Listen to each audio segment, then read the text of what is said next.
some popo, bro. We gotta give you some popo. All right, welcome back.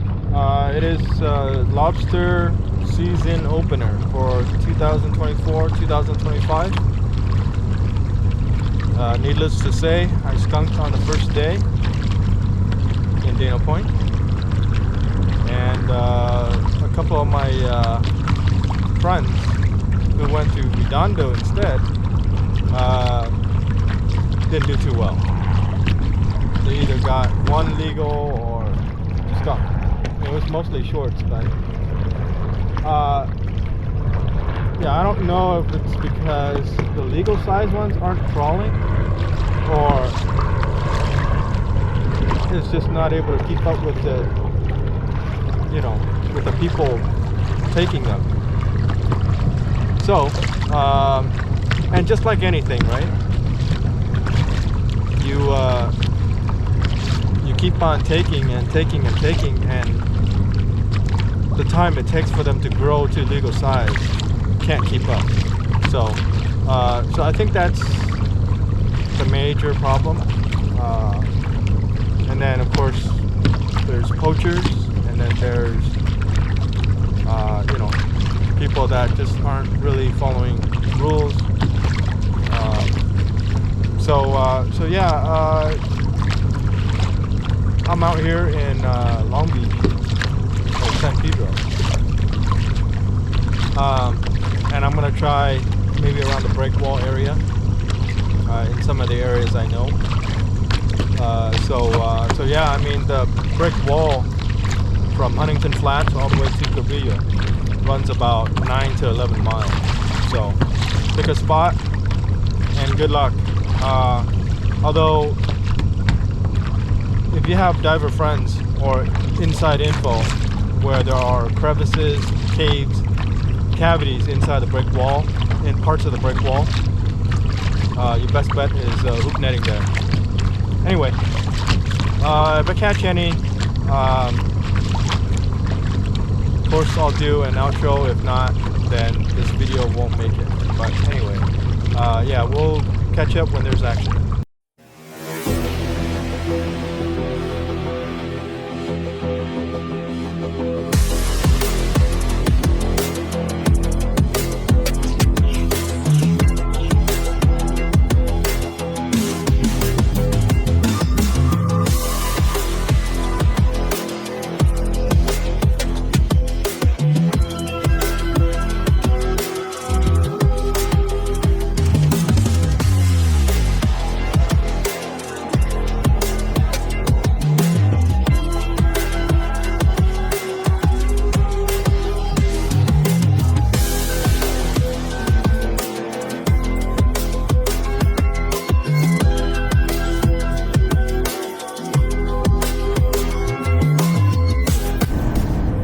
All right, so I put my net about 5 feet away from the jetty. So if you got big balls, you know, put your hoop net very close to the jetty. Okay. High risk, high reward. So the closer to the jetty, the more risk you're gonna have.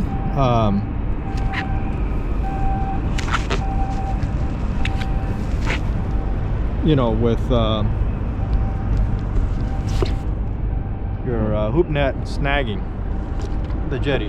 But if you got medium-sized balls, you're welcome to put the hoop net 10-15 feet away from the jetty. And if you got small raisin balls, you can put it 20 feet plus away from the jetty. There's no risk there, but there's probably very little, well, I wouldn't say little. I mean, there are times when the lobsters from outside in the deep, they crawl in and they'll hit your hoop nets about 20 feet away from the jetty or so. So, trying out new spot here in Long Beach. It is actually Long Beach. And not San Pedro. So We'll see what happens. There's some popo, lobo, some popo.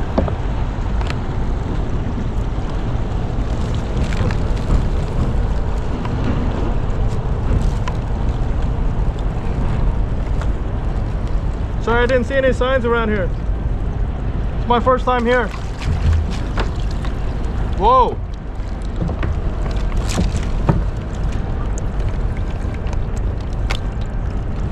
My first time here. I didn't know that. Yeah, so this is considered, it's a CNA. This is actually a water habitat, dude. And then those cranes that you just passed, this channel right here on the other side. Yeah. It's called a CNA. It's a controlled navigational area. You're not only commercial, like these tugs and barges. No recreational boats, kayaks. So I cannot pass through that. That shows the areas that you cannot go. Okay. Yeah, I didn't know. Sorry. My first time here.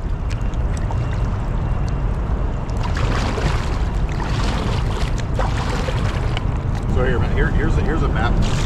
I'll give you two of these. One's a larger one. Here, this is a smaller one. But see the blue? The blue is the area that you can't go. Okay. So this is considered a CNA. It's a controlled navigational area. Okay. Too. It's kind of like, I don't know, small size. Yep. Yep. You can throw back in. Yep. It's gone. So I cannot pass through this channel right here, right? Can't pass that channel. See them over there. That's them. That's the yeah, no, they're not rent-a-cops. They're actually police officers, and they're not harbor patrols either. So they are police officers. So they were telling me the areas where I can hoop net. So I will be hoop netting, you know, in those areas.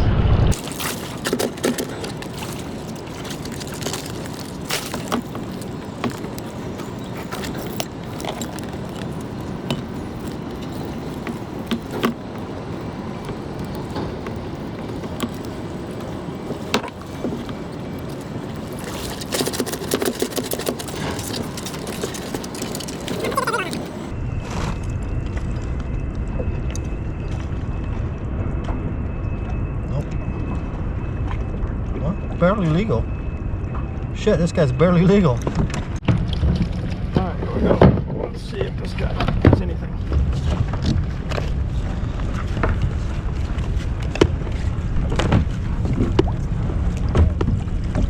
Oh shit, what the hell is this? It's a rockfish. What kind of rockfish? I'm gonna let this guy go, of course. How the hell? Yeah, just so you guys know, on the laws and the rules, you're not allowed to catch rockfish with your hoop net. So if you do catch it, you gotta release it.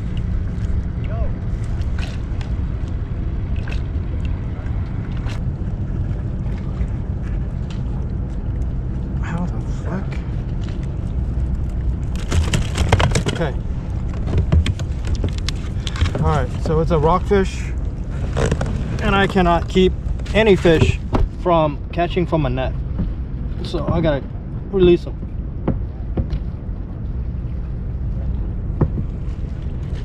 Oh, slimy now. No.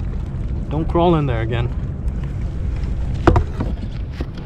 Don't crawl in there again, bro. Alright. Oh, shit. Here we go. And it took off.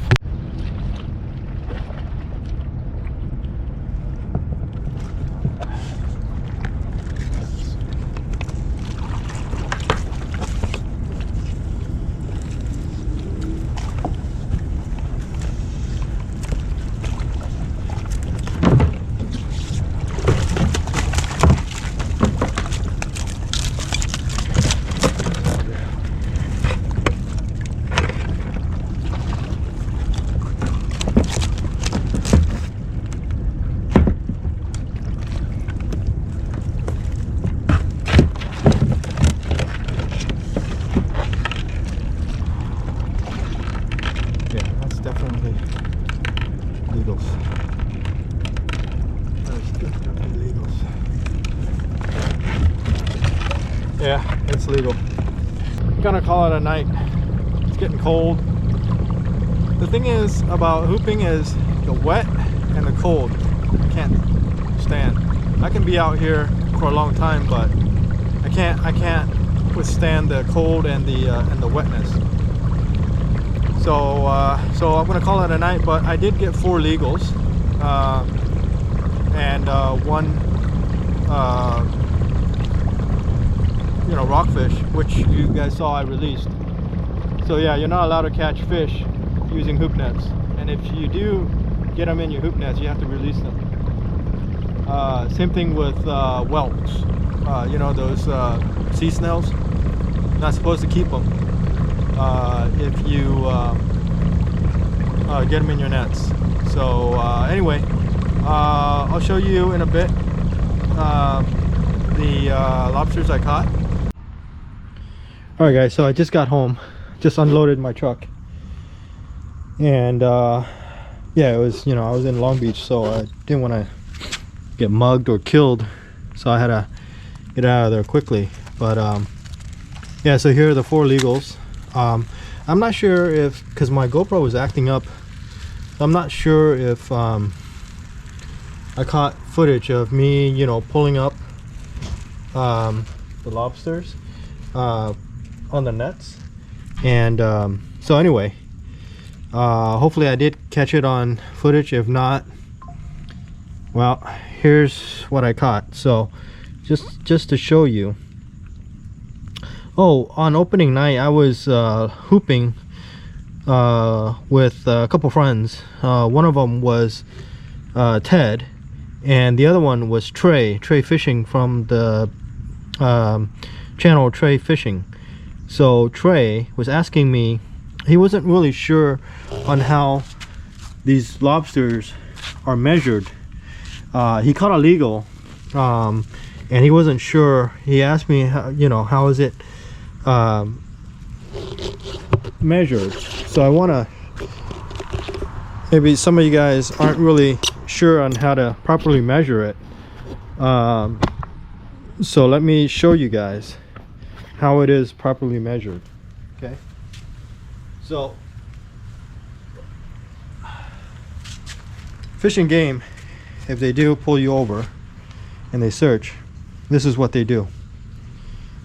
Okay, they put the lobster gauge side, because the other side is crab, this side is lobster. This is how they measure it. Okay, they put it right through the eyes, and then they pull down. And if this part goes over the carapace, beyond the carapace, it's a short. Even if this part reaches the end here, like if it's like right like that, if it clicks down and it goes like right there, it is still a short. Okay, just letting you guys know.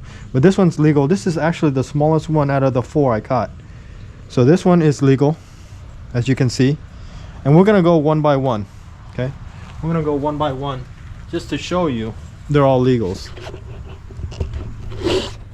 We'll go from the smallest to the next one up in size. This one is legal. Okay. This one is also legal. Okay.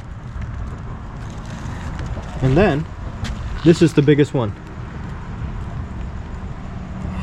Look at that. Look at this guy. Okay. I can even use, I think the crab side would even, nope, doesn't work on the crab side, but definitely lobster side, legal. So again, put that edge right between the eyes, push it down, and pull it towards you this way. Okay, and this has to still be on the carapace. If this goes over the carapace, it's a short. Okay, so I think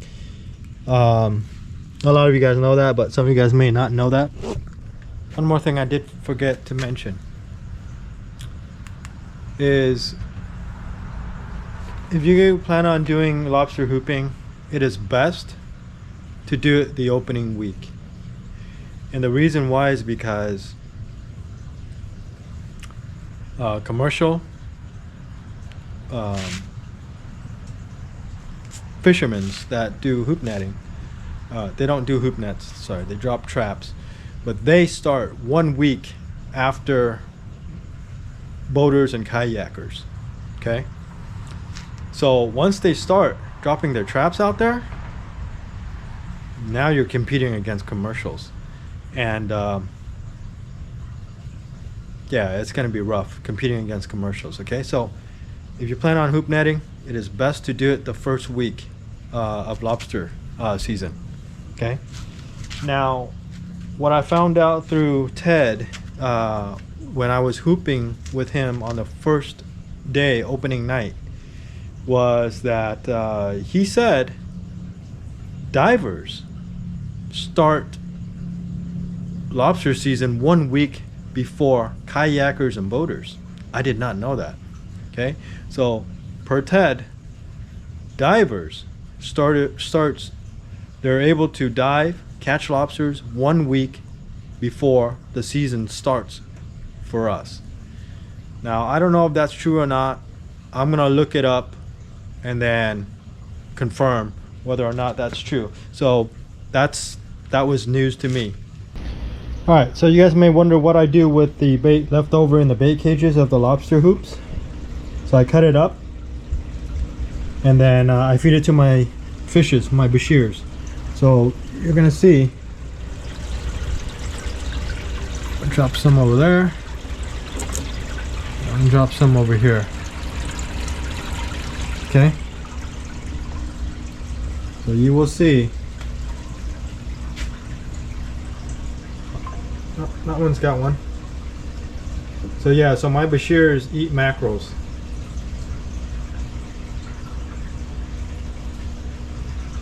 I don't let the also that jaguar cichlid, he also eats the mackerel as well, but it's a she, and she's blind. But you'll see, she'll be able to eat just fine. She can smell still. See, she eats it. And the plecostomus, which is right next to that piece, they eat mackerels as well. Here's another bashir eating mackerel. There's another one eating it. Yeah, so these bashirs they're actually rescued fishes from my tenant that had moved out of my rental property. Yeah, they were just gonna dump into the trash, and they asked me, hey, do you want to rescue them? If not, they're going into the trash. Because what happened was, the owner, he had passed away, and his wife didn't know how to take care of him, so she asked me, hey, do you want to take care of it? And so I took it in, and yeah, it's been a year. I've had them for a year, and I feed them like whatever leftover bait I have left over from my fishing trips. So yeah, these guys are eating mackerels today, but when I go fishing and I use shrimp, they love shrimp, but they'll eat these bashirs, man. They'll eat anything that can fit in their mouth. This one is about to eat. Watch. Nope, I got scooped out for some reason. Probably because I have the light shining. I should turn off the light. But yeah, they like it when it's dark, completely dark. Oh, one last thing. You see these leftover baits? I mean, you saw that I fed it to my bashirs, but the ones that I don't feed it to my bashirs, I use it as fertilizer. Okay, guys? So whichever tree or plants you want it to grow healthy, bury these right next to the plants or the trees. They work very good as fertilizers. Like all this, that's gonna be fertilizer. Okay? Alright. Thanks for watching. See you next time.